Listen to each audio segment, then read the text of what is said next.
ಕಾಂಗ್ರೆಸ್ ಶಾಸಕರನ್ನ ಬಿಡಿ, ಬಿಜೆಪಿ ಶಾಸಕರು ಬೆಳಗಾವಿನಲ್ಲಿ ಸತೀಶ್ ಜಾರಕಿಹೊಳಿ ಅವರು ಮುಖ್ಯಮಂತ್ರಿ ಆಗ್ತಾರೆ ಅಂದರೆ ವೈಯಕ್ತಿಕವಾಗಿ ನಾವು ಬೆಂಬಲ ಕೊಡ್ತೀವಿ ಅಂತಿದ್ದಾರೆ. ಸತೀಶ್ ಜಾರಕಿಹೊಳಿ ಅವರು ಸಿಎಂ ಆದರೂ ಸ್ವಾಗತ ಅಂತ ಬಿಜೆಪಿ ಶಾಸಕ ವಿಠ್ಠಲ ಹಲಗೇಕರ್ ಹೇಳಿಕೆಯನ್ನು ಕೊಟ್ಟಿದ್ದಾರೆ. ಸಿಎಂ ಆದರೆ ಉತ್ತರ ಕರ್ನಾಟಕದ ಅಭಿವೃದ್ಧಿಗೆ ಅದು ಪೂರಕವಾಗುತ್ತೆ, ಪಕ್ಷದಿಂದ ಅಲ್ಲ ವೈಯಕ್ತಿಕವಾಗಿ ನಾನು ಸ್ವಾಗತ ಮಾಡ್ತೀನಿ, ವೈಯಕ್ತಿಕವಾಗಿ ಮಾತ್ರ ನಮ್ಮ ಬೆಂಬಲ ನೀಡ್ತೀವಿ ಅಂತ ಬಿಜೆಪಿ ಶಾಸಕ ವಿಠ್ಠಲ ಹಲಗೇಕರ್ ಅವರು ಹೇಳಿಕೆಯನ್ನು ಕೊಟ್ಟಿದ್ದಾರೆ. ಇದ್ಯಾಕೋ ಎಲ್ಲೆಲ್ಗೋ ಕರ್ಕೊಂಡು ಹೋಗ್ತಾ ಇದೆ. ಇದು ರಾಜ್ಯ ರಾಜಕೀಯದಲ್ಲಿ ಮುಂದಿನ ದಿನಗಳಲ್ಲಿ ಇದೇನೋ ಭಾರೀ ಬದಲಾವಣೆಯ ಮುನ್ಸೂಚನೆ ಅಂತ ಅನ್ನಿಸ್ತಾ ಇದೆ.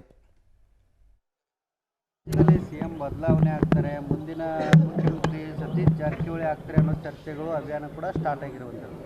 ಒಂದು ವೇಳೆ ಸತೀಶ್ ಜಾರಕಿಹೊಳಿ ಆದರೆ ಭಾಳ ಟೈಮ್ ಹೇಳಿದ್ರೆ ನಮ್ಮ ಜಿಲ್ಲಾ ಲೆವೆಲ್ ಯಾರು ಮಿನಿಸ್ಟರ್ ಚೀಫ್ ಮಿನಿಸ್ಟರ್ ಇದ್ರೆ ನಮಗೆ ಈ ಉತ್ತರ ಕರ್ನಾಟಕದಲ್ಲಿ ಇದು ಚಲೋ ಆಗ್ತಾರೆ, ಪಕ್ಷ ಬಿಟ್ಟು ಇದು ಕೆಲಸ ಮಾಡ್ತಾರೆ.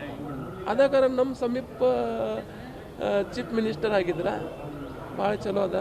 ಮತ್ತು ಇವರು ಸಾಹೇಬ್ ಇವರು ರೇಸ್ನಲ್ಲಿ ಅದ, ಇವರಿಗೆ ಸಿಗಬಹುದು ಅಂತ ಒಳ್ಳೇದಾಗುತ್ತೆ. ಏನು ಪ್ರಾಬ್ಲಮ್ ಇಲ್ಲ, ಯಾಕಂದ್ರೆ ನಮ್ಮ ಸಮೀಪ ಮನುಷ್ಯ ಖುಷಿ ಆಗ್ತದೆ.